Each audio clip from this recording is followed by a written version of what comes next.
મારા મમ્મી ખાલી મારા સપોર્ટમાં આવ્યા હતા ને એટલું જ બોલ્યા કે મારા મમ્મી અગર સપોર્ટ ના કરત ને તો એ મને છે ને ઓલું કરત, એટલે મારા મમ્મી ખાલી અહીંયા બોલતા હતા. હજી કાંઈ ચાલુ નહોતું થયું, માણસ હજી કોઈ આવ્યું નહોતું, પણ હજી તો બોલ્યા ને એની પહેલાં એક પોલીસ આવીને એમ કીધું કે આ છે ને મહિલા પોલીસને બોલાવો ને આને લઈ લ્યો. મારા મમ્મીના હતા ને છે ને ગાડીમાં બેઠાડીને કે હેડક્વાર્ટરે લઈ જાય છે. મેં રીનીટની એક્ઝામ આપી હતી. પહેલી એક્ઝામમાં મને છે ને 570 જેટલા થતા હતા. પછી રીનીટનું આવ્યું ને તો મને હોસ્પિટલાઇઝ કરવામાં આવી હતી ને મારે છે ને સ્ટેટ સારું નહોતું. 20 જુલાઈ જે આપણે કહી શકીએ કે પૂરા ભારત માટે કાળો દિવસ જેને આપણે કહીએ છીએ.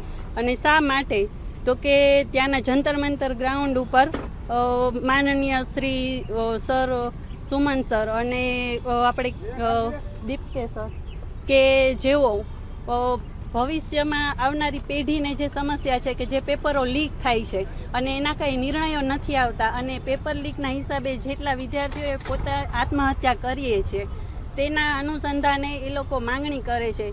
તો સરકાર, મારે કોઈ પણ સરકારને વિરોધ નથી કે હું કોઈ પણ પાર્ટીને સપોર્ટ નથી કરતી, પણ હું સત્યનો સાથ આપું છું કે જે એમની માગણી છે કે ભાઈ આપણી ગવર્મેન્ટ કે આટલી એક મહિના સુધી જે ભૂખ હડતાલ કરે છે તો એને કેમ કાંઈ પણ એના સપોર્ટમાં કે પ્રશ્ન એનો પૂછતી નથી કે એનો જવાબ નથી આપતી.